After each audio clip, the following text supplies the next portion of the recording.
ഞാൻ ഒരു കാര്യം ചോദിക്കട്ടെ, ഇപ്പൊ ഈ നാട്ടിലെ അപേക്ഷിച്ച് ഷിപ്പിങ്ങിനെ പറ്റി പറയണെങ്കിൽ ഏറ്റവും ബെസ്റ്റ് പാർട്ട് പെട്ടെന്ന് മനസ്സിലായിട്ട് തന്നെ എന്ത് കാര്യമാണ്? ബെസ്റ്റ് പാർട്ട് എന്ന് പറയുമ്പം ഓഫ് കോഴ്സ് പൊല്യൂഷൻ. നമ്മൾ ഏറ്റവും ക്ലീനസ്റ്റ് ആയിട്ടുള്ള എൻവയോൺമെന്റിലാണ് നമ്മൾ ജീവിക്കുന്നത്. എയർ പൊല്യൂഷൻ ഇല്ല, സൗണ്ട് പൊല്യൂഷൻ ഇല്ല, അത്ര ക്ലീനാണ് നമ്മൾ. ഓഷ്യൻ മിഡ് ഓഷ്യൻ എന്നൊക്കെ പറയുമ്പോൾ നമ്മൾ അറ്റ്മോസ്ഫിയറാണ് അത്ര ക്ലീനസ്റ്റ്. നമ്മൾ ശ്വസിക്കുന്ന ഓക്സിജൻ പോലും അംബാനിക്ക് പോലും എത്ര കാശ് കൊടുത്താലും കിട്ടാത്ത അത്രയും ക്ലീൻ ആയിട്ടുള്ളൊരു എൻവയോൺമെന്റിലാണ് നമ്മൾ ജീവിക്കുന്നത്. അതൊരു വലിയ കാര്യമായിട്ട് എനിക്ക് തോന്നിയിട്ടുണ്ട്. പിന്നെ ശ്രദ്ധിച്ചിട്ടുണ്ടോ എന്നറിയില്ല, നമ്മൾ ഷിപ്പിലുള്ള ടൈമിൽ ആർക്കും അങ്ങനെ ഒരു അസുഖം വന്നു കേട്ടിട്ടുണ്ടാവും.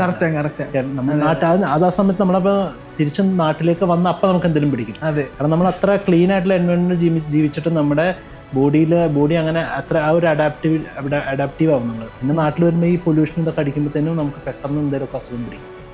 അത് എനിക്ക് തോന്നിയിട്ടുണ്ട് ഷിപ്പിലെ ഏറ്റവും നല്ല. പിന്നെ മറ്റേ ഭൂമിയിലെ 20% ഓക്സിജൻ ഈ ഓഷൻസിൽ നിന്നാണ് കിട്ടണമെന്ന് കേട്ടിട്ടുണ്ട് ഞാൻ. അങ്ങനെ ഉണ്ടല്ലോ. അതെ.